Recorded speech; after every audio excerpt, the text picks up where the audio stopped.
महादेवाय। विश्वनाथ भगवान की हर हर महादेव, हर हर महादेव, हर हर महादेव। बहुत धन्यभागी हैं, कोटि कोटि साधु वाद है। शिव महापुराण की कथा कहती है कि कितना भी बड़ा कोई कार्य हमारे जीवन में अगर अड़ भी गया है तो वो मेरा देव अधिदेव महादेव उस कार्य को पूर्ण कर ही देता है।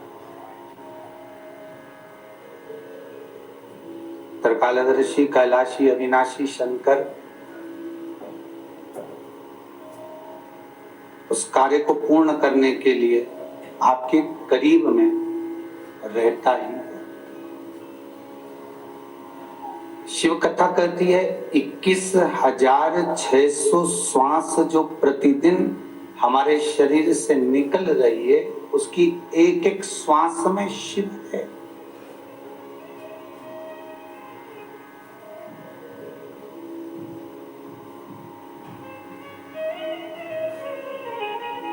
और जब तक शरीर के अंदर शिव है तब तक ये शरीर है, और जिस दिन ये शिव निकल गया तो केवल शव बन जाता, फिर उसका कोई मोल तत्व नहीं रहता।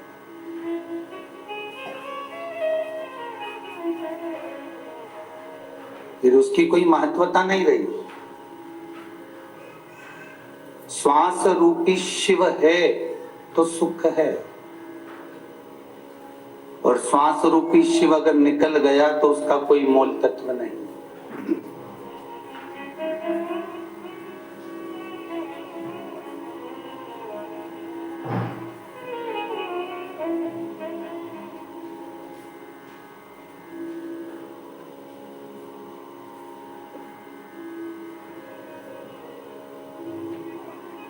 शंकर की कथा कहती है शिव से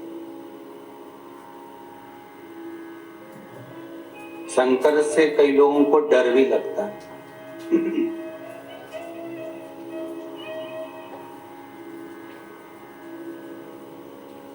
कहीं कहीं पर कह देते हैं कि शंकर भगवान के शिवलिंग का स्पर्श ही मत हो। इससे पहली कथा में पाराशर जी एक प्रश्न आया था, क्या स्त्री शंकर भगवान के शिवलिंग का स्पर्श कर सकती है, पूजन कर सकती है? तो उसका महत्व भी वर्णन किया था कि माता पार्वती, महागौरी, कात्यायनी, कुष्मांडा, चंद्रघंटा, स्कंदा, धूमावती, महावती, ये जितनी जितनी माताएं रही हैं, और साथ में स्वयं भगवान शंकर के शिवलिंग की आराधना करने वाली जितनी प्रबल नारियां रही हैं, इन्होंने अपने जीवन की अखंडता को भी प्राप्त करा।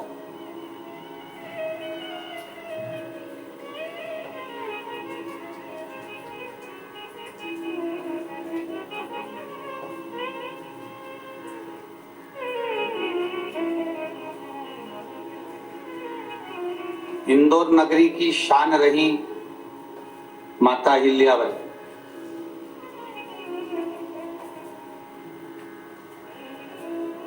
और माता अहिल्या कहते हैं कि जब माता अहिल्या किसी काम के लिए बैठती थी कि आज मुझे इस राज्य में विजय प्राप्त करना है या इस राज्य में मुझे जाना है, तो माता अहिल्या पहले शंकर जी से पूछती थी शिवलिंग की आराधना कर। और जिस भूमि पर माता अहिल्या बैठकर शंकर की आराधना करती थी, वो राजबाड़ा, वो भूमि आज भी है इंदौर नगर में। और कितनी न्यायप्रद थी माता अहिल्या, शिव की कितनी बड़ी उपासक थी कि खुद के पुत्र से एक गाय के बेटे सामने से निकल कर जा रहे थे, और गाय का जो पुत्र था, बछड़ा था, वो चले गया, उसके रथ के नीचे आ गया, समाप्त हो गया।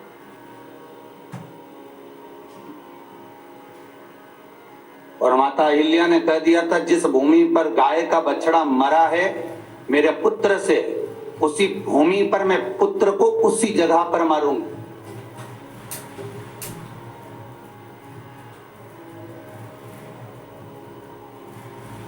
और उस गाय को लाकर खड़ा करो जिस गाय का बछड़ा मरा है। गाय को लाकर खड़ा करा गया। माता अहिल्या शिव जी के सामने आज खूब आंखों में अश्रु भरकर रो पड़ी, बिलख कर रोई है, क्योंकि आज पुत्र को समाप्त करने के लिए जाए।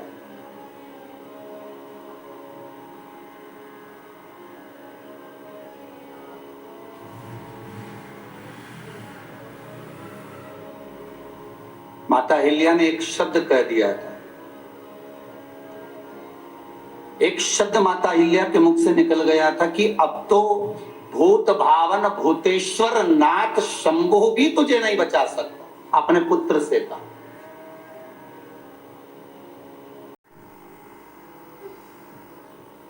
तो पुत्र ने कहा, मां तूने मुझे एक आराधना सिखाई थी, सुबह सुबह शंकर जी के मंदिर में एक लोटा पानी चढ़ाकर आना और उस जल को अपने ऊपर छीट कर आना। मां तूने कहा था कि शंकर सब दुख दूर करता है, तू भी शिव की उपासक है, मैं भी शिव का उपासक हूं, और आज पहली बार तेरे मुख से निकला है कि अब तो तुझे भूत भावन शंभु भी नहीं बचा सकता, तुझे मरना पड़ेगा उसी जगह पर जिस जगह पर तूने गाय के बछड़े को अपने रथ के नीचे लिया, उसी जगह पर तेरे प्राण। और माता अहिल्या आंखों में आंसू भरकर शंकर के शिवलिंग को लेकर रोती हुई कहती है, नाथ आज मेरे मुख से बड़ा शब्द निकल गया कि भूत भावन भी नहीं रोक सकेगा, तो आप मेरा साथ देना और मेरे पुत्र को जब मैं दंड दूं उस समय पर आप खड़े रहना। उसको मारने के लिए मैं नहीं मारूं, आप उसको दंड दीजिए।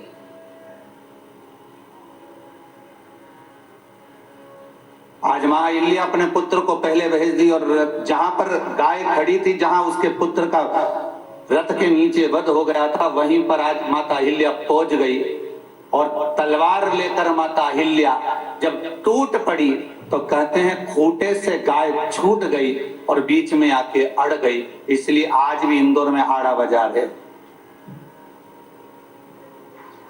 आज भी इंदौर में आड़ा बाजार है, जहां पर वो गाय आकर खड़ी हो। अहिल्या ने भी नहीं सोचा था कि शंकर ऐसे करुणा कर देता, कि शिव ऐसे नहीं बचाएगा, पर उसने ज्ञान दे दिया, वो गौ माता को बीच में खड़ा कर दिया कि इसी का पुत्र शांत हुआ था तो वही क्षमा कर रही है, तो तू फिर मार नहीं सकती, तो उसको क्षमा कर दे। अपने पुत्र को देखा, शिव से कहा, भूत भावन आप चाहते हो कि ये ना मरे? तो कहा, यदि यही गौ माता मेरे पुत्र को इसी मार्ग पर बीच में खड़े होकर अपनी जिह्वा से चाटती है तो मैं अपने पुत्र को क्षमा कर दे। अब गाय को कौन सिखाने गया कि ये चाटे? गाय कोई पढ़ी लिखी थोड़ी ना थी कि गाय को तुम्हारी बात तो समझेगी। गाय तो गौ माता, उसको तो जो हाथ फेरता है स्नेह करता है गाय उसकी हो जाती है। पर उस गाय को तो ना माता अहिल्या जानती थी, उस बछड़े को ना महाअहिल्या जानती थी, ना उनके पुत्र जानते थे, ना माता अहिल्या उस गौ माता से कभी मिली थी। हाँ, अहिल्या माता के घर में जो गौ माता की सेवा होती थी उसमें एक क्रम बड़ा प्रबलता था कि माता अहिल्या जिस गौ माता की सेवा करती थी उस गौ माता के साथ में एक बेल की भी सेवा नित्य किया करती, जो धर्म का प्रतिबिंब रहा, जो धर्म का प्रतीक रहा। और हमने पहले भी आपको कहा, एक कथा में, धर्म की कथा में आपका जब भगवान शंकर का नंदीश्वर अवतार आपको श्रवण कराया था तो उसमें कहा था कि बेल जब पांव की खुर देवे मिट्टी पर भूमि पर तो उस खुर की रज का बड़ा महत्व है हमारा।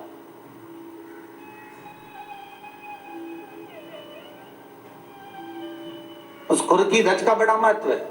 ये खुर रज कोई साधारण नहीं होती, कई जगह पर काम आती है। महाराज शास्त्र कहता है जिसको बहुत अधिक मात्रा में अगर लकवा ग्रसित हो गया है और वो नहीं पांडुकेश्वर का जल ला सकता, नहीं पांडुकेश्वर जा सकता, ना पांडुकेश्वर का पसीना जल ला सकता। आपको पहले कथा में कहा था कि जिसके शरीर को कंपन उत्पन्न हो जाता है, लकवा लग जाता है, जिसको मिर्गी की बीमारी हो जाती है, जो शरीर से एकदम हाथ पैर कंपायमान होने लगता है, तो बद्रीनाथ जाते समय बीच में पांडुकेश्वर पड़ता है। उस पांडुकेश्वर के कुंड का जल पिला देने से उस व्यक्ति का लकवा धीरे धीरे धीरे धीरे समाप्त हो जाता है। मान लो आप पांडुकेश्वर नहीं जा सकते, मान लो आप इतनी दूर नहीं जा सकते, तो उसका एक तोड़ एक लाभ है कि आप एक स्थान पर जहां पर कहीं नंदी हो, कहीं बेल हो,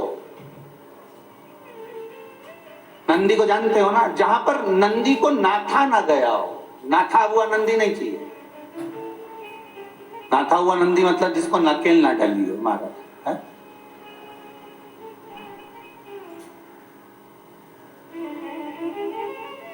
जिसको नकेल डल गई वो नाथा हुआ नंदी हो जाएगा। तो जिस नंदी को नाथा ना गया हो,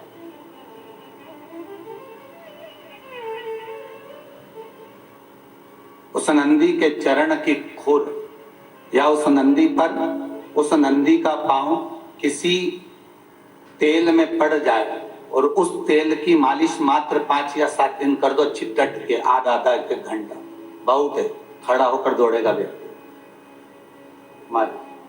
ये जो नारियों की एक बीमारी होती है कि जो गर्भस्थ नारी होती है, बालक जिस थैली में रहता है उस थैली के अंतर्गत गांठ पड़ जाती है हमारे, और डॉक्टर बोलते हैं कि इसका ऑपरेशन करवाना पड़ेगा, इसका ऑपरेशन करवाना पड़ेगा। तो उस थैली के लिए कहा जाता है महाराज की जो नंदीश्वर भगवान होते हैं, भगवान शंकर का एक नंदी जो स्वरूप होता है, भगवान शिव का एक नंदीश्वर जो स्वरूप है महाराज, वो नंदीश्वर भगवान का जो पूंछ होती है, उस पूंछ को तिल्ली के तेल में डुबो दिया जाता है और उस तेल को भगवान नंदीकेश्वर शिव जी का नाम लेकर शंकर जी पे चढ़ा दिया जाता है। उस तेल को पात्र में झेल कर लाया जाता है प्रदोष के दिन शाम को, और उस तेल को नारी अपने नाभि स्थल पर डालती है। तो महाराज ध्यान देना, उसके उदर में अर्थात गर्भाशय में जो गांठ होती है वो मात्र 14 से 15 दिन में गलना प्रारंभ हो जाती है, ऑपरेशन की जरूरत नहीं पड़ती। ये कोई नंदीश्वर भगवान का जो एक अवतार आपको प्रथम में कथा में जो वर्णन किया वो साधारण नहीं है। नंदीकेश्वर भगवान का एक एक स्वरूप हमें सुख का भान कराता है। तो माता अहिल्या का एक नियम था, गौ माता के साथ में नंदीश्वर भगवान का सेवा करती थी, नंदीश्वर की सेवा।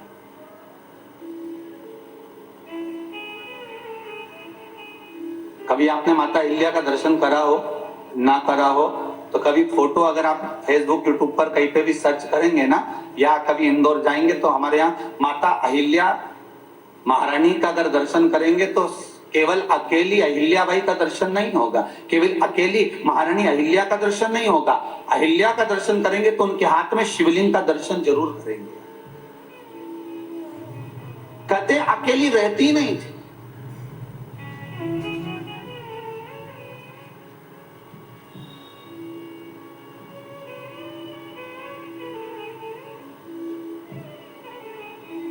अकेली तो कभी रही नहीं।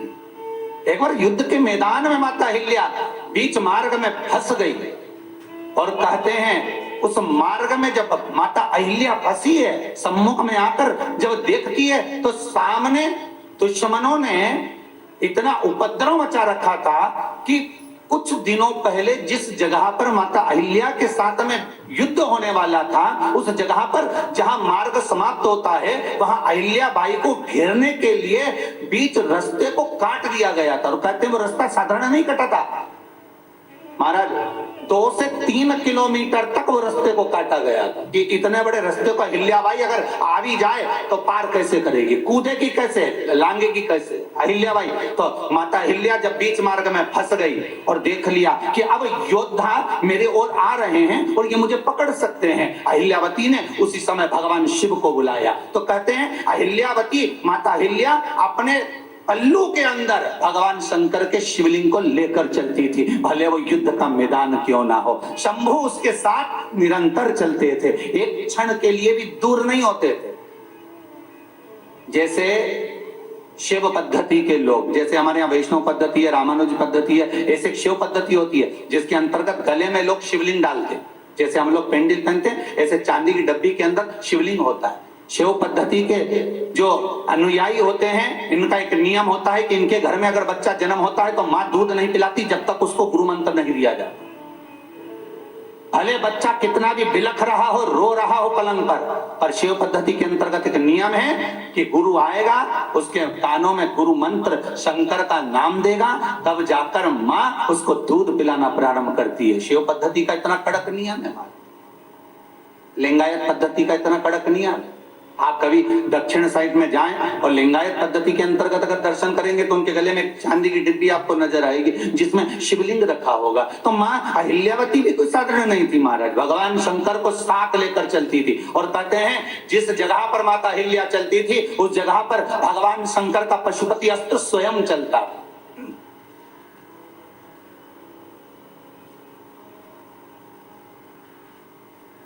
ये है हमारा मध्य प्रदेश।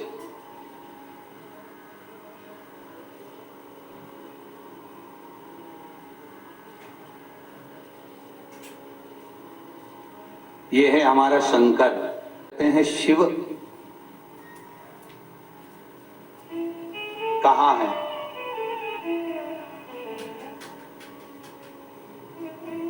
एक कथा याद आ गई।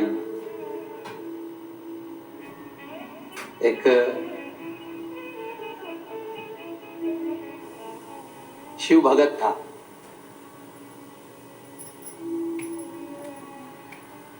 उसका नाम ही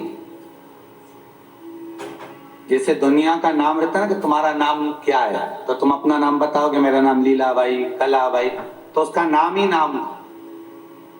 मतलब जैसे आपका नाम, अगर हम कहें कि तुम्हारा नाम क्या है, तो मानो प्रताप, राम, कृष्ण, शिव, तो उससे पूछा जाता है तेरा नाम क्या है, तो क्या नाम, तो उसका नाम ही नाम था।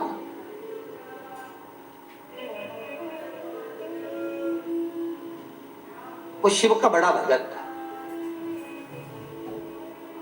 हमारे हिसाब से तो आज के समय में जो ये लोग सब लोग जो कहते हैं ना नमो नमो नमो नमो, तो ये नाम का ही एक अंश है हमारा, उस नाम से ही निकला हुआ। नाम क्या है तो कहा नाम। अब बड़ा अच्छा उपासक था शंकर का महाराज, यही कलिकाल की कथा है। उसने एक नियम लिया था कि एक एक वर्ष तक एक एक ज्योतिर्लिंग में रहकर शिव की आराधना करूंगा। एक ज्योतिर्लिंग में एक वर्ष तक रहता था, किसी को अपना नाम नहीं बताता, गुप्त रूप से रहता, झाड़ू लगाता, बुआरी काटता, जिस ज्योतिर्लिंग में निवास करता वहां की गटर को, नाली को साफ किया करता था। जितना उससे बनता था उतना, और अधिक नहीं। कई लोग कह दें आपसे कि आप तो बहुत काम करो, तो नहीं, आपसे जितना बने उतना करो साहब। शादी ब्याह में भी ध्यान रखो, जितना तुमसे सरे उतना काम करो। एक साड़ी के चक्कर में, जरा मुंडा दिखाने के चक्कर में ढेर सारा काम कर लेने, बाद में आके बीपी ऊंचा नीचा हो जाए और तुम बीमार पड़ जाओ, उसका कोई मतलब नहीं हो। और यहाँ पर भी आप लोग आए हुए हो ना, जितना तुमसे बने उतना काम करो, नहीं तो आराम से खाओ और कमरा में जाके सीताराम गाओ, शिव जी का स्मरण करो, पर काम जरूर करो। शरीर को थोड़ा सा तो कष्ट होना चाहिए। आश्रम में आओ तो थोड़ा श्रम तो करो, तभी तो आएगा भोलेनाथ, तब उसी का नाम आश्रम। आए हो तो थोड़ा सा कुबेर भंडारी की भूमि पर आए हो तो थोड़ा सा कार्य जरूर करो। यहाँ पर इसलिए बर्तन मांजने वाली को नहीं लगाया। यहाँ आप भोजन करो तो अपनी थाली स्वयं साफ करो, भले घर पर 4 नौकर लगे हो तुम्हारे।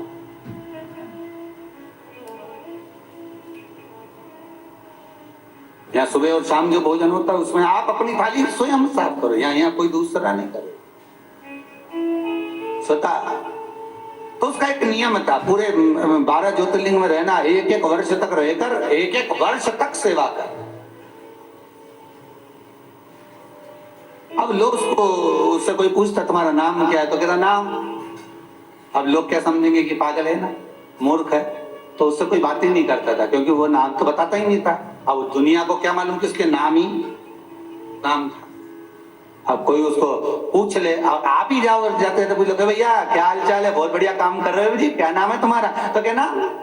अब तुम्हें लगेगा ना कैसा मूर्ख है, नाम क्या है, नाम, अरे तेरा नाम क्या है, तो क्या नाम। अब उसमें आदमी लड़ ले, बताओ नाम बताने में इसको क्या जा रहा है, तो वो नहीं बता।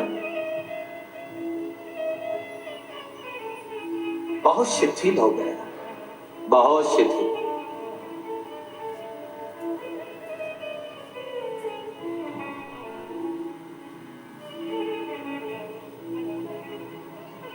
ये कथा शिव पुराण की नहीं हो, नहीं तो तुम सोचो कि शंकर जी के पुराण में कहां लिखी हो।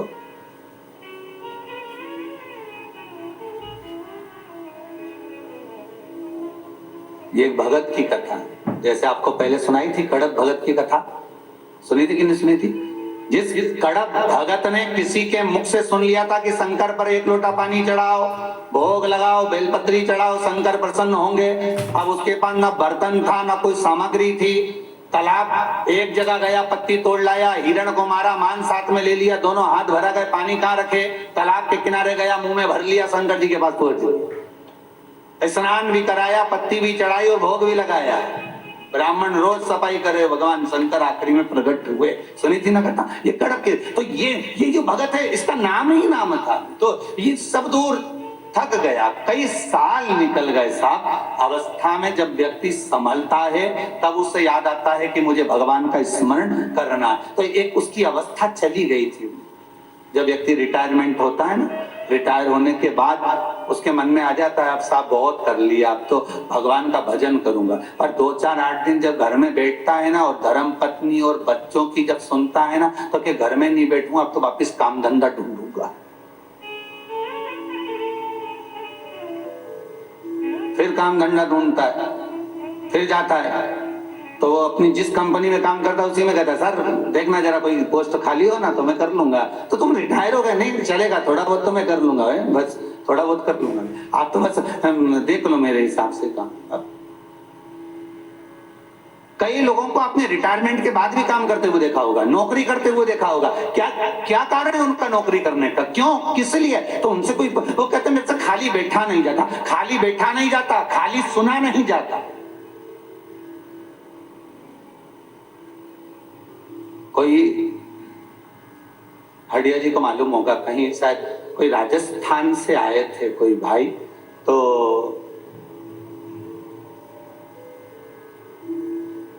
कौन सी जगह के थे, कहीं कोटा जगह कहीं के थे वो।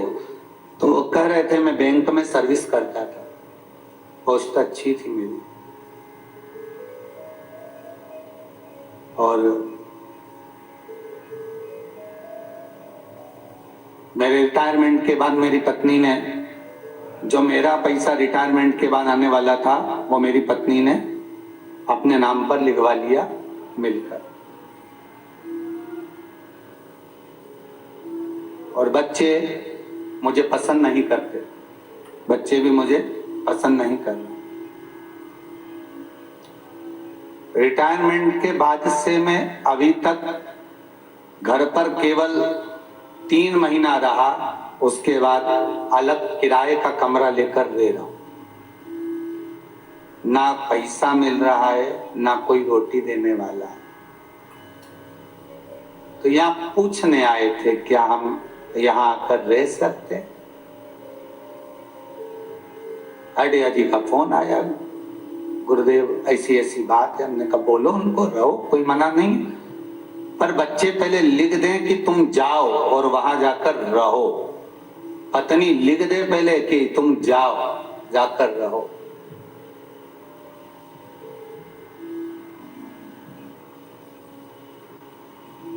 आप मानेंगे नहीं, जब इस आश्रम से वहां फोन गया उनकी पत्नी और बच्चों के पास में, तो बच्चे कहते हैं हफ्ते भर की सब्जी कौन ला कर देगा यहाँ पर। हमने उनको एक स्कूटी गाड़ी दिला रखी है, वो हमारे को सब्जी ला कर देते हैं, दूध की थैलियां ला कर देते हैं, और बाकी का काम करते हैं। इनको ले जाओ, किसी दूसरे नौकर को रख जाओ। देखिएगा जरा इसका क्रम। दुनिया में दुख कितना है जीजियों, वो देखिए। आपको लगता है शरीर में थोड़ा सा कष्ट हो गया, जरा सा काम कम चल रहा है, थोड़ा सा ये हो गया, तो उसको दुख बता दिया। दुख वो नहीं है, दुख किसको कहते हैं वो देखिए कि पूरा परिवार सामने है, अच्छी सी अच्छी पोस्ट पर रहे, उसके बाद भी मुख में 2 रोटी भी आ जाए, ये बहुत बड़ी बात है हमारी।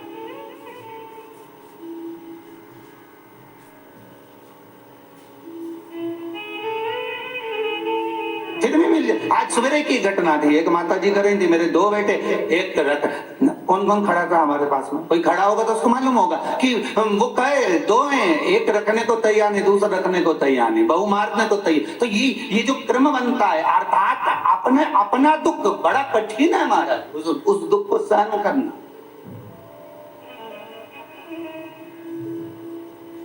कई लोगों ने कहा यहाँ पर वृद्धाश्रम क्यों बना रहे हो इस जंगल के अंदर, ये कुबेरेश्वर महादेव को आपने विराजमान करा जंगल के अंदर, क्यों वृद्धाश्रम बना रहे हो इस जंगल के अंदर? उसका कारण केवल इतना सा था कि महाराज कोई के आंसू अगर पुछ जाए और कोई यहाँ पर आकर भगवान शंकर का भजन कर ले, 1 लोटा पानी चढ़ा ले, गौ माता की सेवा कर ले और भगवत नाम जप ले, उससे बढ़कर कोई सुख नहीं होगा, उससे बढ़कर कोई आनंद नहीं होगा। और कितना खाएगा आदमी? आप और हम कितना पाते हैं? 2 रोटी, 2 रोटी से ज्यादा थोड़ा चावल खा लोगे, ज्यादा 4 रोटी खा लोगे, और जैसे जैसे बुढ़ापा आते जाता है रोटियां खुद घटती चली जाती है, साथ शरीर खुद देख लेता है कि कितना चाहिए उसको। वो तो धन्यवाद दूंगा आप सब दानदाताओं को जिन्होंने आगे बढ़कर दान करके यहाँ पर वृद्धाश्रम बनवा दिया और बन रहा है, उनको साधुवादता है हमारी, धन्यवाद। दुख कितना है, तो वो नाम जो भगत था उसका बस एक क्रम था, और ये कोई दूर की कथा नहीं, इसी कलिकाल की कथा है।